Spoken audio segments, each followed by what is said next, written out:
Good morning, good afternoon, and good evening, Cowboys Nation. Welcome back to another video. Appreciate you guys stopping by. We've got an update on the Cowboys practice squad and some more transactions that they've made today. And then we've got some other news to talk about. There was a press conference with the head coach, Schottenheimer. He talked about the 53-man roster today. And he also spoke a little bit about the conversation that he had with Prescott. We'll get into that in just a little second.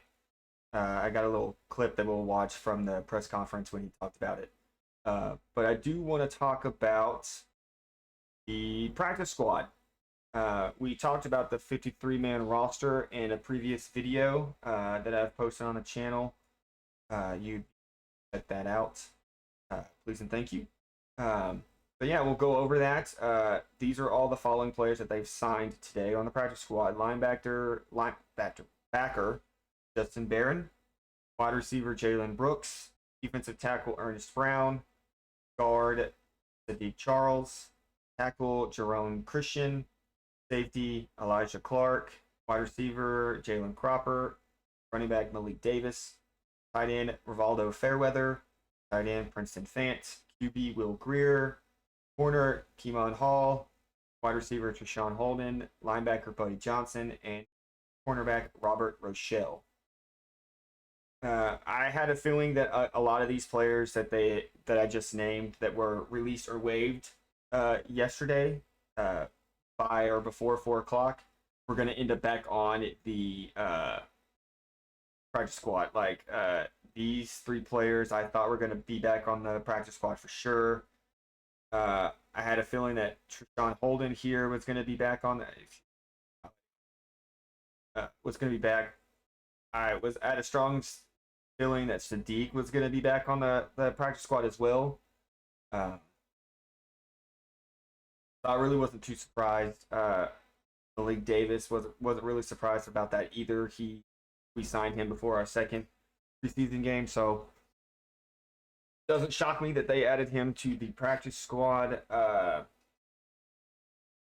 mean, I guess it kind of is that they picked him over Deuce Vaughn. Vaughn, they did not pick him up for the practice squad, so Vaughn is officially a free agent. They claimed 2 cornerbacks. They claimed Frequez Bridges from the Chargers and Reddy Stewart from Minnesota, and they waived Andrew Booth and Zion Childress. I was a little disappointed that they kept Zion on the 53-man roster, and then a day later they waived him. They'll probably pick him up maybe for the practice squad, I would assume. We're going to find out. I know in the press conference, Shotty does talk about Zion, so we'll go through bits and pieces of the press conference that he talked about. I know he mentioned Deuce. He mentioned Mozzie Smith, Treshawn. He mentioned a lot of players, but we're going to go over that. What I really want to get into first is I want to get into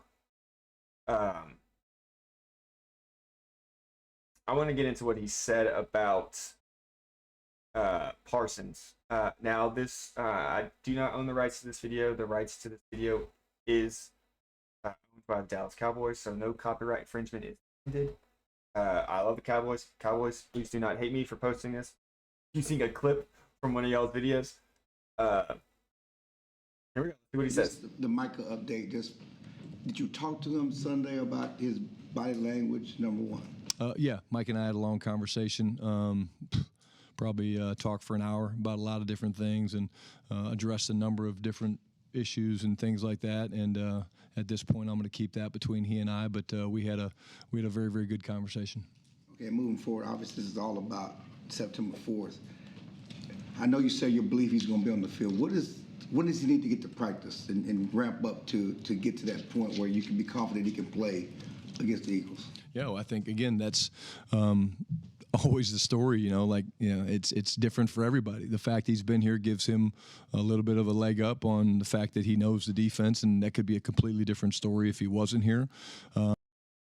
But at the end of the day, I think once we want him out there as soon as possible. And when he's feeling up to it and all those things is a big factor into it. But every day that he can get out there and get reps would be great. But I do think very strongly that him being around has helped. Him doing some of the walkthroughs and things like that does help. There's communication. There's signals that come from the sideline. There's communication from player to player that he's getting all those things. But the best way to get good at football is to play football. And so I would say as soon as possible would be the desired effect. Is there a deadline? I know just for game day, just since it's on a Thursday, obviously. Yeah. Guess. Yeah, we're going to treat it as a normal week. We'll start. We have a bonus Monday on Friday, and then they get their day off. The league has a number of rules where they have to get certain days off. Clarence. But at the end of the day, as soon as he can get out there, that's great. But again, there'll be a ramp up plan for him, and when he lines up out there to play, do I think he would play 75 plays in every play? Probably not. I don't think that that's real. But I do think that he can be very disruptive, like we all know. I like that. I like the fact that he's big on communication. I like the fact that he didn't go into too much details of what they talked about between him and Parsons. I love it.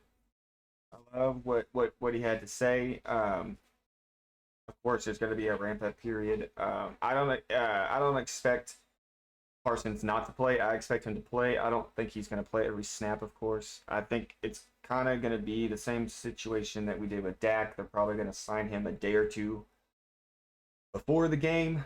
I do give Parsons benefit of the doubt. He hasn't been a holdout. He's been a hold in. He's been in practice. He's been around the team. He's learning all the nuances when it comes to the whole the new defense that Eberflus is trying to implement. So I do kind of think that he's going to be starting off on a better foot than he could if he wasn't there altogether. But ultimately, I liked what Schottenheimer had to say. Let's listen in. I think there's some more. I think he's fixing to get into some more of the roster. Has he given you assurance that he'll practice? Did that come up in your talks? Oh, this is more just Parsons. again, wants to make sure he feels good and all that stuff. But again, like I said, I haven't changed my tune on the way I feel, and like I said, very, very good conversation about a lot of different things. So. Power communication, I think, is great, and I love it. Having the conversations with him, but even having the conversations with some of the players today, it just reminds you the people side of this business is really important. And had a great conversation with Mozzie. Brought Mozzie in, talked to Mozzie. Talked about that earlier. Same topic. Just hey, consistency. It doesn't matter that you're a first-round pick. It's just we want to see you be more consistent. We know what you're. Thank you. That's what I'm talking about, Schottenheimer. We want Mozzie to be consistent. We drafted him 3 years ago as a first rounder. It doesn't matter if you're a first rounder. We need consistency. Capable of, and again, that's one of my things I'm really important. It's important to me is to find time to have conversations, and because I think it matters. Today's obviously a day you had to deliver bad news to guys that they're not making the team. But do you ever deliver good news to guys to say, "Hey, you made it"? It actually happened today. I'll share it with you guys. I'm sure he won't mind me sharing it. So we brought Perion Winfrey in, and he assumed he was being cut. And so he walked in, sat down in my office. Oh, he was probably. Will and I were in there. McClay and I were in there. Looked upset. I did play it up a little bit. I was a pretty good actor, if I do say so myself, probably being kind of a jackass for doing it. But I said, hey, these are hard days, and there's a lot of hard conversations that have to happen. But this is one I've really been looking forward to because I'm telling you, you've made the team. And he became very emotional. And then I became emotional, and I looked over at McClay. He was emotional. And that's certainly something when you talk about a guy that's had this amazing game taken away from him, and you really realize how much these players love this game, what they sacrifice to play this game, what they have to give up and go through, and the pounding it takes on their bodies. But the emotion of it, seeing Perry on react like that, showed me two things. It showed me the passion that he has for this game, but also the pain that he's had to go through, having it taken away from him and not knowing whether this would work out or not. And I told him, I said, the reason we wanted to do it is I wanted to see your reaction, because I figured you would react like this, and he did not disappoint. Special young man. John Machado with the. I think that's one thing that coaches don't talk about much, and he just highlighted it there. Just the simple conversations with your players in and out the off-season training camp, especially when it comes down to this part of the off-season or right before the start of the season. You got all these roster cuts, you got all these rookies, these second-year veterans, 10-year veterans. They're kind of like waiting to hear on if they're going to have a job for the season. How are they going to make money? What are they going to do? So I can understand like his perspective, and just wanting to find time to speak to his players personally, to pick their brain, see what they think is going on, see what they think they need to get better on, and just to pick their brain. I love that aspect of Schottenheimer. See what else he had to say. What made the difference for Mozzie Smith for you guys to keep him on the roster? Obviously, he was playing in the final preseason game. That's spoken Mozzie, words, man, where you just get on the same page, and that way, if kind of a weird question, but do you have final say on all 53? Because there are a lot of people that believe that, for example, with Mozzie. That's a great question that he's asking. He's asking if he's got final say on the roster. The biggest notion with Dallas Cowboys is that everything starts and stops with Jerry Jones. He signs the checks, he makes the draft picks, he makes the roster. Schottenheimer is fixing to actually disclose a little bit of that information. That he's a first-round pick, and Jerry Jones is going to be like, Brian, we used the first-round pick on him. He has to be on the team. Yeah, again, I've never felt one time pressured to do this or that, because I don't feel like we have to, because we have such good communication, and at the end of the day, this is something that I want to do collectively. Like, I want to do the cuts with Will. I want Will to be in there. I want these guys to hear the same. Let's take into consideration who he just mentioned was in the room with him making the decisions and the cuts. Will McClay, their top recruiter or scouter, not Jerry Jones. That doesn't say Jerry Jones isn't involved in this decision, or he isn't told what's going on with who we're keeping, who they're cutting, or that he doesn't put his input in it. That just says that he's not making the final decision. Schottenheimer and Will McClay are making the final decisions on the roster. That's from what he's saying, at least. That it's not just me. Some of these guys, Will's been around longer than I have. He knows them why they were drafted, when they were drafted, and things like that. And so, to me, at the end of the day, I've never and will never look at this situation in terms of, hey, I have to have this. I remember Bill Parcells. I remember hearing it, however many years ago. I think it was here. If you're gonna, what was the comment? If you're gonna cook the food, you need to, buy the groceries or whatever it is. And I think the game has changed quite a bit from them. So at the end of the day, I never look at it that way, and we will always do things around here collectively. Nick Harris, Fort Worth Star-Telegram. Can you talk about the trade with the Saints today and Austin Richards and how that came about? Yeah, again, Austin was a guy who was right there on the bubble. Austin's played games for us, and we drafted him. He's done some good things. More than likely, it looked like he was going to be a guy we were going to release, and the Saints felt very strongly that this is a player that they had targeted, that they wanted, and rather than take a chance on losing him, they wanted to make the trade, and we felt good to get something for someone that was probably going to get released. And then I would assume one of the tougher conversations was with Deuce Vaughn. Can you talk about his preseason and his outlook moving forward? We traded somebody to the Saints. I believe we got a draft pick for him. We didn't get a player or anything. Honestly, I like that decision that they saw the Saints were interested in, that it's somebody that they wanted to draft, apparently. Instead of just releasing him, they went with the trade. to help give him the other opportunity. Maybe he makes the team with New Orleans. So see, it looks like he's about to talk about Deuce and the releasing of him.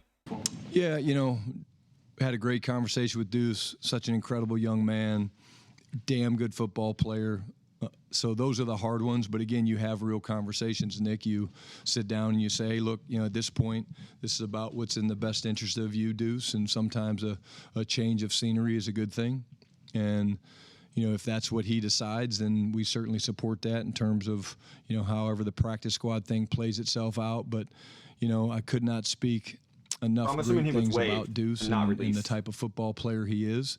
But it also speaks to the fact that you can't just be an offensive or defensive player. You have to have other roles. You have to do multiple things. And, unfortunately, the special teams part of it, when you're a third or fourth runner, or you're a fifth or sixth receiver, or you're a, fourth or fifth safety, whatever it plays out, if you don't have other roles and you're doing those roles at a high level, then unfortunately you become a guy that you're on the bubble, and then decisions have to be made in terms of who's going to help us win games in more than one phase. Tommy Yarsh, DallasCowboys.com. You mentioned the special teams aspect for that fifth or sixth receiver. What made... But over the past two See if I can find Joe Hoyt, Dallas Morning News. Some guys like James Houston, Zion Shoulders, and Johnny Cornelius, maybe some guys that kind of progressed and maybe earned. That's why we drafted him. And so just, we like and we see a huge upside for into the starting rotation. And the skills never, he never took a step back when he was put into the starting rotation. And we've been moving guys around. And then AJ is a guy that we just, we like, and we see a huge upside for AJ, and that's why we drafted him. And so, but there's not a date that you're like, oh, hey, this, because again, everything you have to go back and you have to we've seen do it, against us at Philly, and went to Houston, and he's battled back from some stuff. But, just his ability to stretch to the field and the perimeter and do some things coming out of the backfield is unique. Hunter Lepke, baller. Leave it at that. And then, Jaden's the guy that... I'm not going to go too far into this because it's just back and forth. It's going over just different roster cuts and everything. Ultimately, what I'm getting from this is that kind of like how Dallas titled this video. I honestly think that he's really excited for this football team this year. Which is, take it with a grain of salt if you're not a Cowboys fan, but, he should be excited. He should feel optimistic. He wouldn't be doing his job correctly if he's not excited or feeling optimistic of how he's put this team together so far. So, me myself, of course, I'm excited for the season. I'm optimistic. I think we have a chance to make some noise in the playoffs. But only time will tell. Really, the next thing that needs to happen in the coming days is that we need to get this Micah Parsons contract situation. We need to lock him in for the next 4 or 5 years, however long it is. If it's not the length, if it's guaranteed money, whatever it is, we need Jerry Jones, we need Micah Parsons to come to the table and get this settled so we can get prepared, because 8 days we kick off against the defending Super Bowl champions, Philadelphia. So it'd be a bittersweet moment to go into Philadelphia the night that they're raising a banner for their Super Bowl win, and we come in and we beat the brakes off of them. That'd be very nice. But I think it's better to go in somewhat full strength with Micah Parsons signed, playing, dressed on the roster, instead of somewhat full, not no strength at all without Parsons. He's not dressed. He's not playing. So only time will tell. But that's it for me, guys. I will catch you guys in another video. Dallas Cowboys for life.